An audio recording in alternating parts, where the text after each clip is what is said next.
Hello friends, இன்றைக்கி கிழங்கடை எப்படி செய்கிறதுன்னு பார்க்கலாம். எடுக்கிறப்ப பார்த்தாலே தெரியும் எவ்வளோ சாஃப்டாக இருக்குன்னு. இது எப்படி செய்கிறதுன்னு பார்க்கலாம் வாங்க.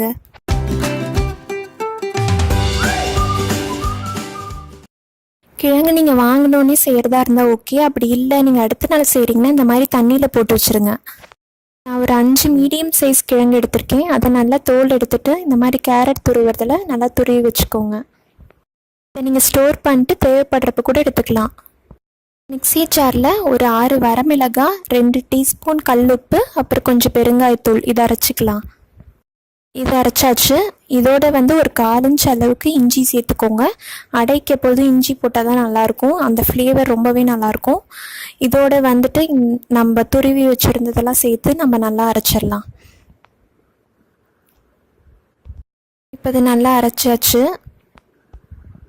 இதோட என்னென்ன சேர்க்குறதுனா 2 பெரிய வெங்காயம் நறுக்கி வச்சுருக்கேன், அது கொஞ்சம் கருவேப்பிலை, அப்புறம் கொஞ்சமாக அரிசி மாவு, இதெல்லாம் சேர்த்துடலாம்.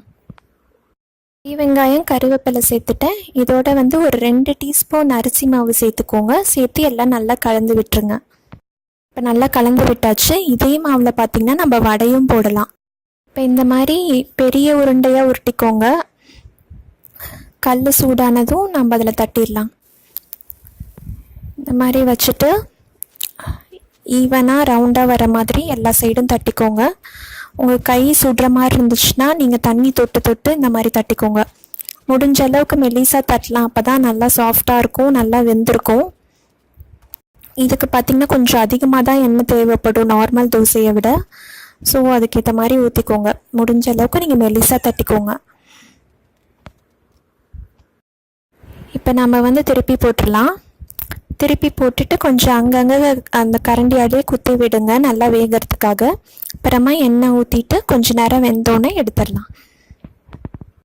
அவ்வளோதான், நம்ம அடை ரெடி ஆகிடுச்சு. ரொம்ப சாஃப்டாக சூப்பராக வந்திருக்கு. இதுக்கு தேங்காய் சட்னி சைட் டிஷ் நல்லாயிருக்கும்.